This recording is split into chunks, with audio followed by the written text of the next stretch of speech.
Salut, c'est Laurent de T-Tactical. Voilà, je voulais commencer déjà par une petite parenthèse. Je voudrais bien vous remercier déjà pour votre patience parce que là, j'ai pris un petit peu de retard ces 3 dernières semaines dans la sortie des vidéos. Disons que des fois, il arrive des tuiles qui foutent les gens bien dans la merde. Et donc, voilà, donc je voulais vous remercier d'être toujours là, de regarder cette vidéo et je reprends comme d'habitude, donc le rythme va se reprendre. Ce qui m'amène au sujet de la vidéo d'aujourd'hui qui va être, disons, la gestion des crises en général. Donc voilà.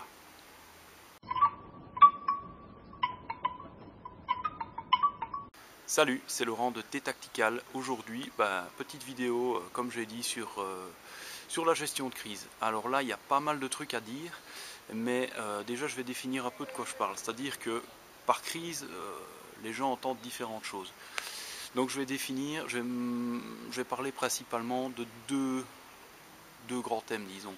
Il y a la crise brutale et passagère qui peut nous tomber dessus à n'importe quel moment, typiquement personnel. Ça peut être un méchant accident de voiture, ça peut être n'importe quoi de ce genre-là. Hein, vous vous retrouvez, je sais pas, un tremblement de terre, enfin ce genre de truc. Et puis il y a un autre genre de crise, tout aussi personnel, qui peut être par exemple la perte d'un emploi, ou par exemple ça peut être une crise purement personnelle, même au niveau psychologique, au niveau du couple. Enfin, ça peut être 30 000 trucs différents, comme vous le savez très certainement. Il y a pas mal de trucs dans la vie qui peuvent être emmerdants.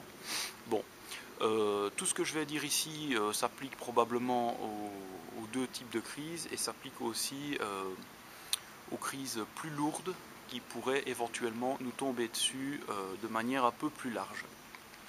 Donc il y a pas mal de trucs à dire, je vais faire un petit peu dans l'ordre où ça me vient.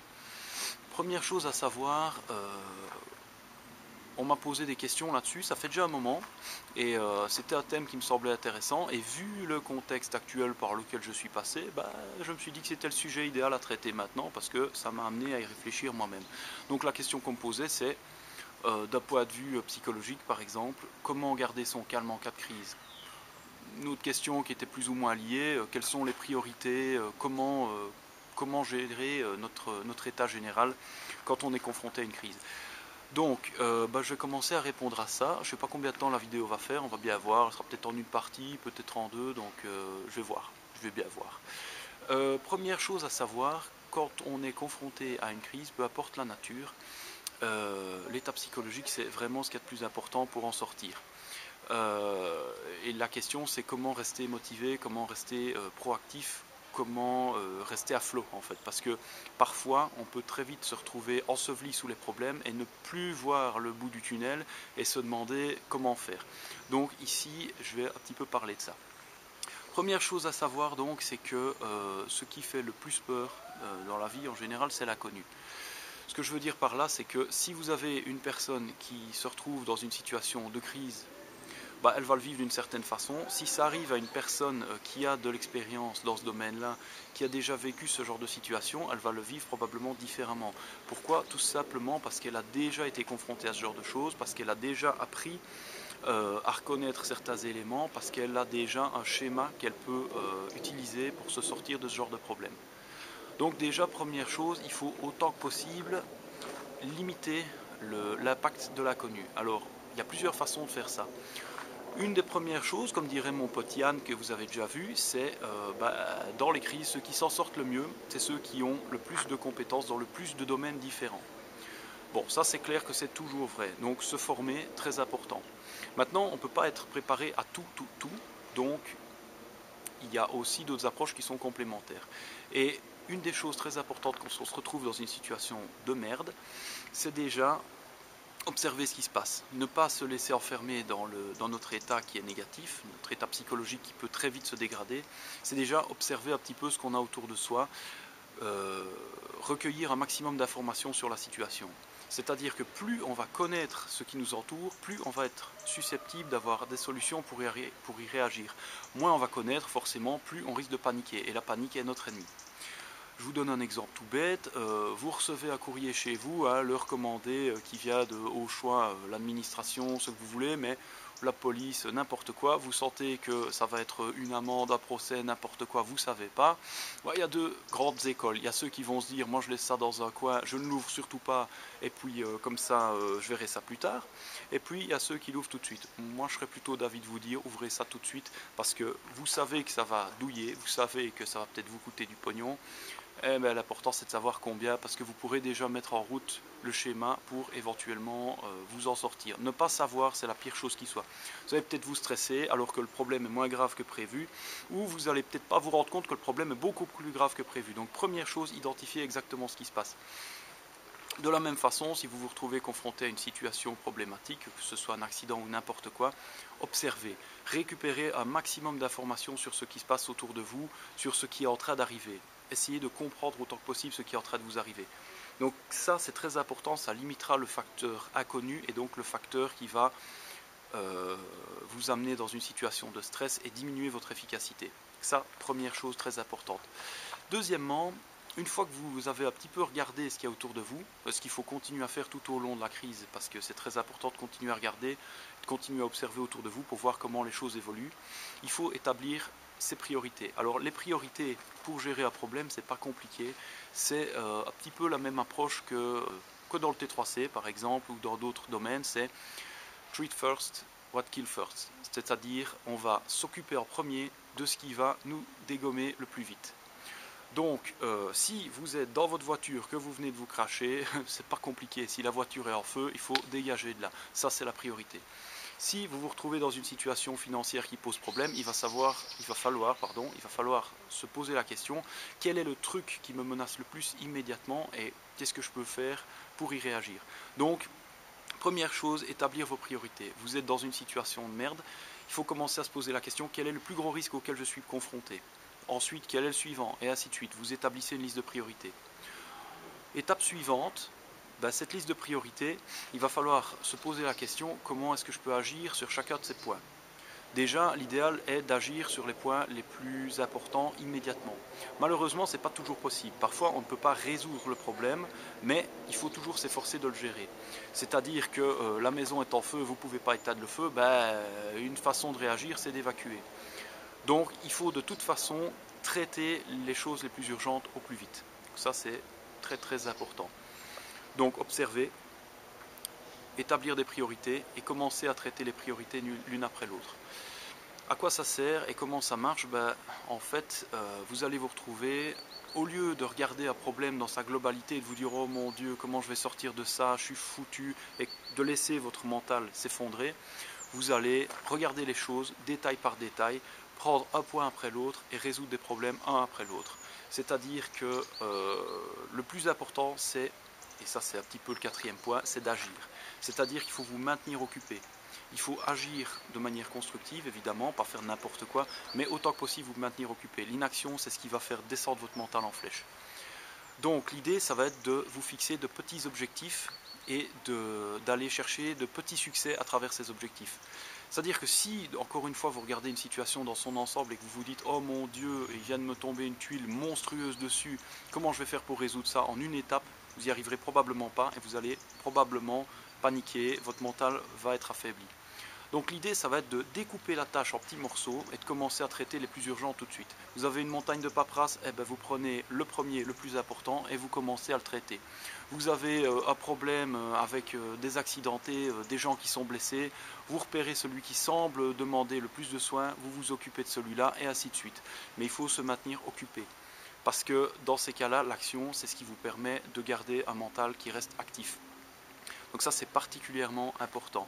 De la même façon, si vous êtes dans un problème qui implique plusieurs personnes, bien souvent, vous allez être confronté à différents profils. Il y a des gens qui vont simplement être bloqués, qui vont bugger face à la situation. Il y en a d'autres qui risquent de très rapidement se mettre à paniquer. Il y en a qui vont réagir de plein de façons différentes. Si vous devez gérer des gens dans une situation de crise, et je pense notamment, de nouveau, accident de voiture, et vous avez votre famille dans la voiture, il va falloir confier des tâches à chaque personne. Vous observez, vous élaborez un arbre de priorité, Vous réfléchissez à quelles sont les actions à poser sur les différents niveaux de priorité et puis vous répartissez ces tâches. Et de préférence des tâches qui sont facilement accessibles pour les gens et pour vous. Plus vous allez obtenir du succès, plus vous allez remonter dans votre confiance. Donc ça peut être des choses toutes simples, ça peut être il faut que quelqu'un aille appeler les secours, ben, envoyez quelqu'un appeler les secours.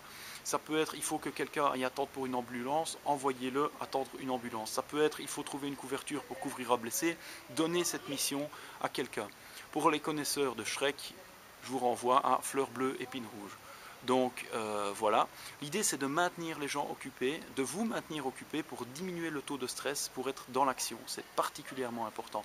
Et vous allez voir qu'une fois que vous commencez à mieux repérer ce qui se passe autour de vous, mieux prendre la mesure de ce qui se passe autour de vous, mieux classer les choses en priorité et agir sur ces différentes priorités, vous allez vous rendre compte que vous allez obtenir des petits succès petit à petit qui vont faire remonter votre confiance. L'important dans ces cas-là, c'est, même si vous êtes mal, c'est de rester convaincu que ça va s'améliorer. Si votre mental flanche, vous êtes baisé. C'est aussi simple que ça. Donc l'important, c'est de rester convaincu que ça va aller et d'agir dans la bonne direction. S'asseoir par terre, pleurer et attendre que la nuit vienne, ça n'aidera à rien du tout. Et c'est symbolique et c'est valable pour toutes les situations que vous voulez. Donc, ne pas s'arrêter, c'est très important. Ne pas s'arrêter, fixer des objectifs, des petits objectifs qui sont faciles à atteindre et les atteindre. Je prendrai un cas classique qui est la règle de 3 dans la survie pure et dure. Qu'est-ce qui peut vous tuer en premier? Ça va être 3 secondes sans attention. Vous traversez la route, vous ne regardez pas, crac, vous êtes mort. Donc première chose à faire, ça va être de traiter peut-être le truc le plus urgent et de bien regarder ce qu'il y a autour de vous. Deuxième chose, 3 minutes sans air. De nouveau, il va falloir se démerder pour respirer. Là, bon, si vous êtes au fond de la flotte, il va falloir remonter. Si vous êtes pris dans un incendie, il va falloir vous arranger pour ne pas être intoxiqué parce que vous allez tomber dans les vapes et ça va être vite fini. Ensuite, troisième niveau, ça va être 3 heures sans régulation thermique. Vous passez la nuit dehors, ok, vous avez sécurisé les premiers niveaux qui vous permettent de survivre. Ok, bon, où est-ce que je vais dormir? Comment je vais me démerder pour avoir suffisamment chaud pour m'en sortir? Parce que sans ça, je ne verrai pas le lendemain. C'est aussi simple que ça. Quatrième point, ça va être 3 jours sans boire. Une fois que j'ai sécurisé les 3 premiers points, ça va être qu'est-ce que je peux me trouver pour tenir le coup au niveau hydratation. Cinquième point, ça va être 3 semaines sans manger. Bon, là, on est déjà dans de la crise beaucoup plus longue, mais vous voyez un petit peu où je veux en venir. Dans une crise, que ce soit vous manquez de pognon, vous perdez votre boulot, vous faites un accident de voiture, n'importe quoi, c'est la même philosophie. Vous allez prendre les choses, observer, classer par priorité. Quel est le plus grand danger auquel je suis confronté maintenant? Qu'est-ce que je peux faire face à ça? Le faire. C'est aussi simple que ça. Ensuite, vous passez au suivant. Si vous ne pouvez pas régler une chose, vous vous arrangez pour la gérer au mieux et vous gérez la suivante. L'important, c'est de rester occupé. L'important, c'est d'occuper les gens qui sont autour de vous. Et dans ces moments-là, les gens auront besoin de quelqu'un qui a confiance. Une bonne façon d'avoir confiance, c'est de rester organisé. Donc, particulièrement important, je répète, observer tout le temps, c'est-à-dire pas seulement l'état initial de la situation, parce que beaucoup de choses évoluent très vite. Continuez à observer, vous pourrez aussi, au cours de la crise, tomber sur des opportunités qui vont vous permettre de vous en sortir mieux que prévu, ou éventuellement tomber sur des dangers qui sont plus grands. Si vous ne les repérez pas, ça peut être pire. Donc observez, classez par priorité, définissez ce qu'il faut faire pour les différents niveaux de priorité et agissez. Et par agir, je veux dire agissez vous-même, mais aussi répartissez l'action parmi les gens avec qui vous êtes, parce que ça va les maintenir occupés, ça va diminuer le taux d'anxiété. Et il faut savoir un truc, c'est que l'anxiété, c'est très contagieux. Donc si vous avez une personne qui panique dans un groupe, c'est la merde.